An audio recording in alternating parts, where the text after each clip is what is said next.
Bonjour et bienvenue pour cette nouvelle vidéo. Aujourd'hui j'ai conduit la nouvelle Lexus RC 300H. C'est une voiture que j'ai testée il y a environ 2 ans de ça, seulement en anglais malheureusement. Et aujourd'hui du coup on refait ça avec le facelift pour voir ce qui a changé, pour voir ce qu'il y a de nouveau, ou s'il y a vraiment un réel changement.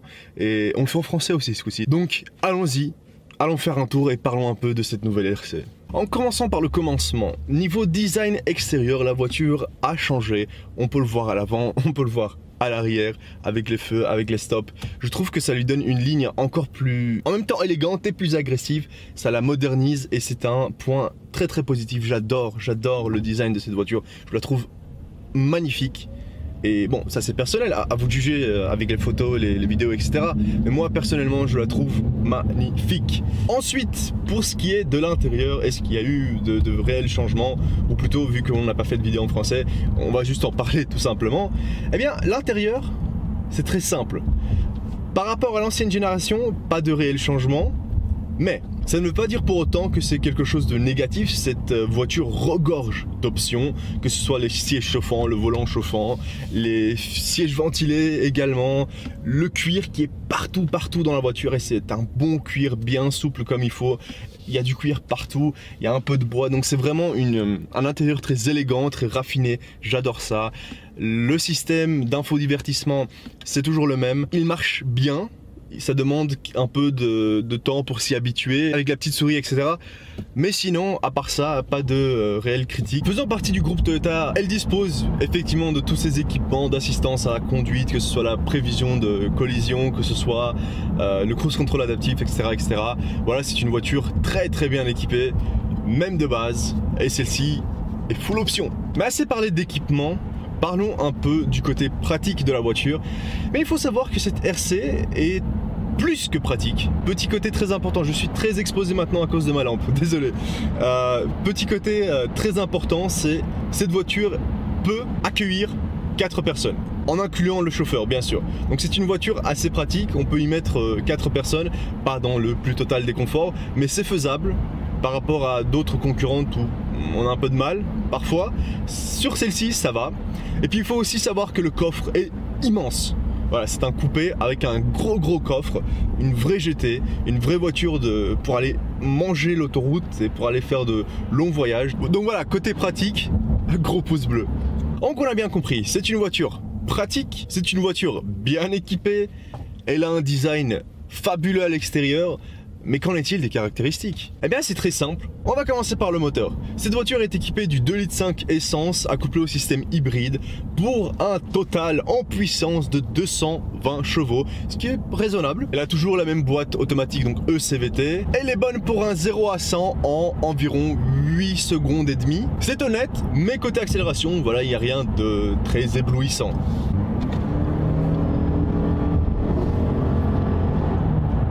Mais le côté le plus intéressant dans cette voiture, c'est bien sûr sa consommation. Donc retenez, un 2,5 litres essence, une voiture qui développe plus de 220 chevaux. Je suis à une consommation en ville d'environ 5,5 litres au 100 et sur l'autoroute d'environ 6,1 en fonction de la vitesse à laquelle j'allais. Pour une consommation moyenne donc d'environ 5,8 litres au 100. Réfléchissez un peu. C'est quand même incroyable, on est d'accord. Donc pour vous donner une autre idée de grandeur, sur un réservoir on peut faire environ 800 km. Ce qui est plus qu'impressionnant. Enfin pour ce qui est de la comparaison avec l'ancien modèle, toujours il n'y a pas de réel changement, que ce soit au niveau des caractéristiques, que ce soit au niveau de l'intérieur. Voilà, c'est vraiment plus à l'extérieur que ça se passe, c'est un facelift, c'est dans le nom.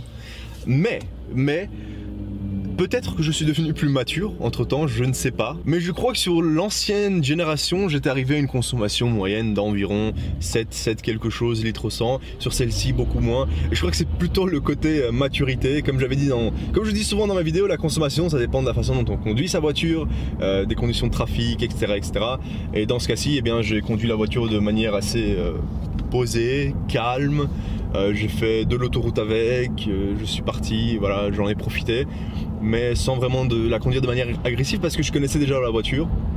Je sais de quoi elle est capable. C'est une voiture qui est plutôt lourde, donc c'est pas une réelle sportive. Comme je disais, c'est une GT, c'est pas une voiture de sport, c'est une voiture confort pour faire de la route. Et par conséquent, je l'ai conduite de manière assez calme, posée, parce que je voyais pas réellement l'intérêt de pousser la voiture à ses limites, alors que voilà, c'est pas fait pour ça. En tout cas, pas cet hybride. On peut en parler de la RCF.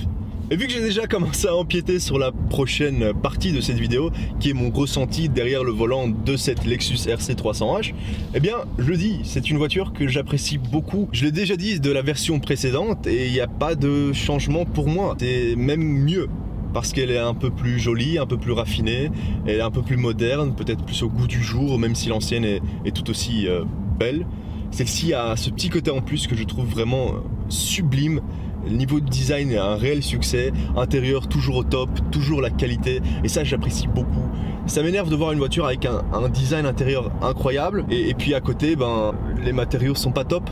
Ici ce n'est pas le cas, même si le design est un peu plus conservateur, les matériaux sont vraiment au top. Niveau conduite, comme je le disais, une réelle GT, une voiture calme, posée, économique, donc beaucoup d'aspects positifs. Le seul aspect négatif entre guillemets, c'est effectivement le fait que la voiture, eh bien, elle n'est pas beaucoup changée côté mécanique, elle n'est pas très puissante, l'accélération n'est pas... En gros, quand on voit la voiture, on a l'impression que c'est une voiture bien plus agressive que ce qu'elle est réellement, et ça, je trouve ça un peu dommage quand même.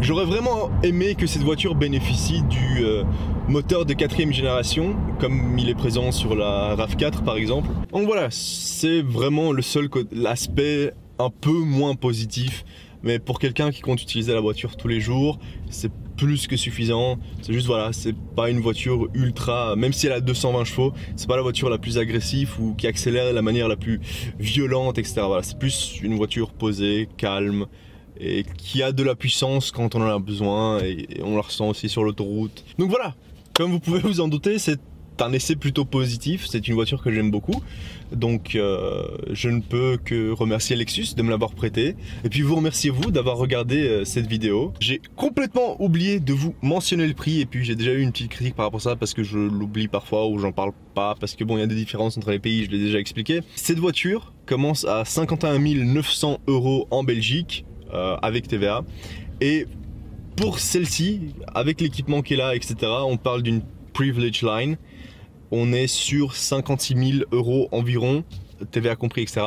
Et je crois pas qu'il lui manque d'options. Pour moi, c'est une voiture qui est full option. Donc 56 000. Voilà, 56 000, pour ce que c'est une très bonne affaire. Je le dis pas de manière subjective, mais de manière complètement objective, parce que j'ai consulté d'autres constructeurs pour des voitures similaires, avec des options similaires et avec un moteur similaire. C'est une très bonne affaire.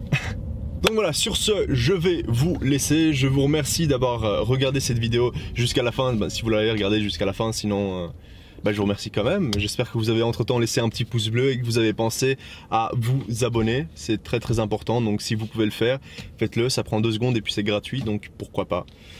Et sur ce, je vais arrêter de gratter des abonnés et je vais vous laisser. Donc c'était un plaisir comme d'habitude. Je vous dis à la prochaine. Ciao.